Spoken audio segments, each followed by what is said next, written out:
بسم اللہ الرحمن الرحیم۔ السلام علیکم ورحمۃ اللہ وبرکاتہ۔ آج ایک ایسا عمل آپ کی خدمت میں پیش کرنے لگا ہوں۔ آپ مرد ہیں یا عورت ہیں، آپ نے اپنا دایاں ہاتھ اپنے دل پر رکھ کر یہ اسم مبارک آپ نے 71 بار آپ نے 71 بار اس اسم پاک کو پڑھنا ہے۔ آپ اپنے دل سے ہاتھ اٹھائیں گے اور اٹھاتے ہی اللہ تعالیٰ آپ کے رزق کے اندر بے پناہ برکت پیدا فرما دیں گے۔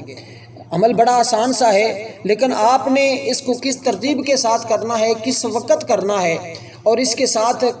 کس بات کا آپ نے خیال رکھنا ہے، ان تمام چیزوں کو جاننے کے لیے آپ کے لیے ضروری ہے کہ ویڈیو کو اول سے لے کر آخر تک مکمل دیکھیے گا، تاکہ آپ اس عمل سے مکمل استفادہ حاصل کر سکیں۔ پہلی بات، آپ نے اس عمل کو نماز فجر کے بعد کرنا ہے۔ نماز فجر کے بعد اپنے دل پر ہاتھ رکھ کر، آپ مرد ہوں یا عورت ہوں، جب نماز فجر پڑھ لیں، یعنی کہ صبح کی نماز جب آپ پڑھ لیں، خواتین ہیں تو وہ عمومی طور پر گھر کے اندر نماز پڑھتی ہیں، اور مرد حضرات مسجد کے اندر نماز پڑھتی ہیں، اور زیادہ لمبا عمل بھی نہیں ہے، آپ اس کو 3 سے 4 منٹ میں پڑھ سکتے ہیں۔ اور بلکہ اگر آپ زیادہ روانگی کے ساتھ پڑھنا جانتے ہیں قرآن، اور آپ اللہ تعالیٰ کے اسماء کے بارے میں جانتے ہیں، تو آپ انشاءاللہ تعالیٰ اس کو 1 منٹ میں بھی مکمل کر سکتے ہیں۔ اتنا مختصر عمل اور اس کی تاثیر اتنی زیادہ ہے، کیونکہ کچھ چیزیں ایسی ہوتی ہیں کہ جو دیکھنے میں کم ہوتی ہیں لیکن ان کی برکتیں زیادہ ہوتی ہیں۔ جیسے کہ کچھ راتیں ہیں جن کی فضیلتیں زیادہ ہیں، لیکن رات تو عام راتوں کی طرح ہی نظر آتی ہے، لیکن اس کے اندر اللہ نے برکت اور تاثیر بہت زیادہ رکھی ہوتی ہے۔ جیسے لیلۃ القدر ہے، شب برات ہے، شب معراج ہے، اور اسی طرح عید کی راتیں ہیں، اور جمعۃ المبارک، جمعرات اور جمعہ کی درمیانی شب ہے۔ یہ راتیں عام راتوں ہی نظر آتی ہیں، عام راتوں کی طرح ہی، لیکن ان کی فضیلت بہت زیادہ ہے۔ اسی طرح کچھ اسماء دیکھنے میں تو وہ عام اسماء کی طرح لگتے ہیں، لیکن ان کے اندر اللہ نے تاثیر اور طاقت اس قدر زیادہ رکھی ہوتی ہے کہ اگر بندہ اس ترتیب کے مطابق ہی ان اسماء کو پڑھ لے، اللہ تعالیٰ اس بندے کی زندگی کو 4 چاند لگا دیتا ہے، اس کی زندگی روشن ہو جاتی ہے، پریشانیاں ختم ہو جاتی ہیں۔ اور میں آپ کو بتا دوں، جب آپ اس عمل کو اپنا دایاں ہاتھ دل پر رکھ کر اس اسماء کو پڑھیں گے، اس سے ہوگا کیا، اللہ تعالیٰ آپ کے دل پر جتنے حجاب ہوں گے، جتنے پردے ہوں گے، اللہ تعالیٰ سارے کے سارے ہٹا دے گا، اور آپ کو اللہ تعالیٰ تمام امور کے اندر، تمام کاموں کے اندر اللہ تعالیٰ آپ کو نصرت اور فتح عطا فرمائے گا، آپ کے لیے آسانیاں پیدا ہوں گی، اور جہاں بھی جائیں گے اللہ تعالیٰ آپ کے لیے فتوحات کے، یعنی کہ فتح کے دروازے کھول دے گا۔ آپ جدھر بھی جائیں گے، جہاں بھی جائیں گے، کسی کام کے لیے بھی جائیں گے، آپ کو ہمیشہ فتح ملے گی، آپ کو ناکامی کا سامنا نہیں کرنا پڑے گا۔ آج ہماری سب سے زیادہ پریشانی یہ ہوتی ہے کہ ہم جہاں بھی جاتے ہیں مایوس ہو جاتے ہیں، پریشان ہو جاتے ہیں، کیونکہ ہمارے ذہن کے مطابق، ہماری سوچ کے مطابق ہمیں آگے کام نہیں ملتا۔ تو اس عمل کے بعد انشاءاللہ تعالیٰ اس طرح کی تمام پریشانیاں آپ کی ختم ہو جائیں گی، اور اس عمل کی برکت آپ کو یہ ہے کہ اللہ تعالیٰ آپ کے لیے حق کے تمام راستے کھول دے گا، اور آپ کے لیے آسمان کے تمام دروازے جن سے اللہ تعالیٰ رزق عطا فرماتا ہے، وہ تمام دروازے اللہ تعالیٰ آپ کے لیے کھول دے گا۔ اور آپ کو میں بتا دوں، اگر آپ امتحانات دے رہے ہیں، آپ کوئی اسٹوڈنٹ ہے، طالب علم ہے، تو آپ اس عمل کو کرتے ہیں تو اللہ تعالیٰ آپ کے ذہن کو، آپ کے دماغ کو کشادہ فرما دیں گے، اور آپ کے ذہن کے اندر وسعت پیدا ہو جائے گی، جس کو ہم کہتے ہیں ذہانت بڑھ جائے گی۔ انشاءاللہ تعالیٰ اس عمل کی برکت یہ ہوگی کہ اللہ تعالیٰ آپ کو امتحانات کے اندر بھی کامیابی عطا فرمائے گا، اور اس عمل کو آپ ضرور کیجئے گا۔ اس عمل کی برکت سے دل کا اندھیرا، دل کی تاریخی وہ بھی ختم ہو جاتی ہے، دل اللہ تعالیٰ روشن فرما دیتا ہے۔ یہ اللہ تعالیٰ کا ایک اسم ہے، یا فتاح، یا فتاح،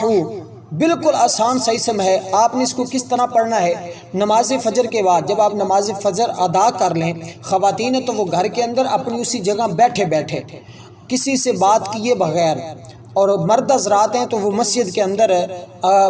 دیکھو ظاہری طور پر وہ باجماعت نماز پڑھتے ہوں گے، میں تو مومن کے بارے میں اچھا گمان کرتا ہوں، اور نماز کی پابندی بھی کرنی چاہیے۔ اور آج ہمارا المیہ یہ ہے کہ رمضان یوں ہی گزرا ہے اور مسجدوں کے اندر نمازیوں کی تعداد بھی کم ہو گئی ہے، اور کبھی کبھار تو یوں ہوتا ہے کہ اتنے بڑے محلے کی اتنی بڑی مسجد میں چند ایک نمازی نظر آ رہے ہوتے ہیں، ایک صف بھی مکمل نہیں ہو رہی ہوتی۔ اس لیے آج ہم ذلیل و رسوا ہو رہے ہیں۔ وہ اقبال نے کہا تھا، ایک سجدہ جسے تو گراہ سمجھتا ہے، لاکھ سجدوں سے دیتا ہے آدمی کو نجات، کہ اگر اللہ کی بارگاہ میں آپ سجدہ ریز ہونا شروع ہو جائیں تو لوگوں اللہ کے سامنے جھکنا شروع کر دیں تو رب آپ کو کسی کے سامنے جھکنے نہیں دے گا،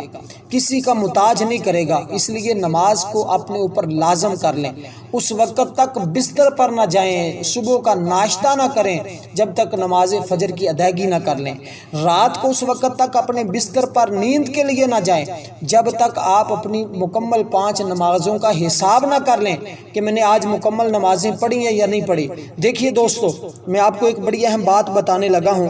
آپ اس عمل سے بھی انشاءاللہ آپ آج ہی کریں گے، آج ہی فائدہ ہونا شروع ہو جائے گا۔ آپ نے فجر کی نماز کے بعد کرنا ہے، قبلہ رخ ہو کر کرنا ہے، اور آپ کو پتہ ہے کہ اب سورج جو ہے اس کا رخ الٹا ہے، کل قیامت کے دن اس کا رخ سیدھا ہوگا، یعنی کہ جب یہ غروب ہونے کے بعد قرب قیامت ہے، اب مغرب میں غروب ہوتا ہے تو دوبارہ جب یہ مغرب سے طلوع ہوگا تو اس کا رخ سیدھا ہو جائے گا، اب اس کا رخ الٹا ہے، اور جب سیدھا ہوگا تو پھر اس کی گرمی کی شدت کس قدر زیادہ ہوگی۔ آج جب اس کا رخ الٹا ہے تو ہم سے اس کی گرمی برداشت نہیں ہوتی، تو جب یہ سیدھا ہو جائے گا تو پھر اس کی گرمی کی شدت کس قدر زیادہ ہوگی، اور جب سوا نیزے پر یہ قریب آ جائے گا اس وقت پھر ہم اس کی گرمی کو کیسے برداشت کر سکیں گے۔ اس لیے نماز آپ کو اس وقت ٹھنڈک دے گی، اس لیے آپ نماز کی پابندی کریں تاکہ آپ کل قیامت کی رسوائی سے بچ جائیں۔ اور کل قیامت کے دن حضور نے فرمایا کہ حقوق اللہ کے اندر سب سے پہلا حساب جو ہے وہ نماز کا لیا جائے گا۔ اگر آپ پہلے سوال کے اندر، پہلے امتحان کے اندر ناکام ہو جاتے ہیں، فیل ہو جاتے ہیں، اور آپ کو دوزخ کی طرف اللہ نہ کرے بھیج دیا جاتا ہے، تو پھر بتائیے آپ کی زندگی کا کیا مقصد ہے؟ آپ نے اس کی زندگی کو ضائع کر دیا۔ دوستو، آج ضرور توبہ کیجئے گا اور نمازوں کی پابندی کیجئے گا، انشاءاللہ تعالی اس عمل کی برکتیں آپ کو ساری کی ساری نصیب ہو جائیں گی۔ آپ نے نماز فجر کے بعد اسی جگہ بیٹھے بیٹھے اول آخر درود پاک پڑھنا ہے، 1 مرتبہ درود پاک پڑھ لیں، اور آپ یہ دایاں ہاتھ اپنے دل والی جگہ پر رکھ کر آپ نے درود پاک پڑھنا ہے، اور اس کے بعد آپ نے یہ اسم پاک پڑھنا ہے، یا فتاح یا فتاح۔ تصور یہ کرنا ہے کہ اللہ تعالیٰ میرے تمام بگڑے ہوئے کام جو کہیں سے نہیں ہو رہے اور کہیں سے ہونے کا چانس بھی نظر نہیں آ رہے، آپ نے یہ تصور کرنا ہے کہ وہ سارے کے سارے اللہ تعالیٰ میرے کام بنا رہا ہے، اور اس کے بعد آپ نے اپنے رزق کے لیے تصور رکھنا ہے کہ اللہ تعالیٰ رزق کے تمام دروازے کھول رہا ہے اور رزق میرے لیے کشادہ فرما رہا ہے، اور اس کے ساتھ آپ نے 71 مرتبہ اس اسم پاک کو دوسرے ہاتھ کی انگلیوں پر کاؤنٹ کر لیں، یا آپ تسبیح پر بھی پڑھ سکتے ہیں، اور 71 بار پڑھ کر آپ نے اپنے اسی ہاتھ پر دم کر کے اپنے اسی دل پر پھیر لینا ہے۔ انشاءاللہ چند دن اس عمل کو جاری رکھیں، آپ کی بگڑے ہوئے کام سارے کے سارے سنور جائیں گے۔ لیکن یہاں گزارش کرتا چلوں، وہ عام گزارش کی طرح کہ ویڈیو کو لائک ضرور کر دیا کریں، چینل پر نئے ہوں تو سبسکرائب بھی کر لیا کریں۔ والسلام ورحمۃ اللہ وبرکاتہ۔ کوئی بھی مسئلہ ہو تو کمنٹ میں شیئر کر دیا کریں، ضرور رپلائی دے دیا جائے۔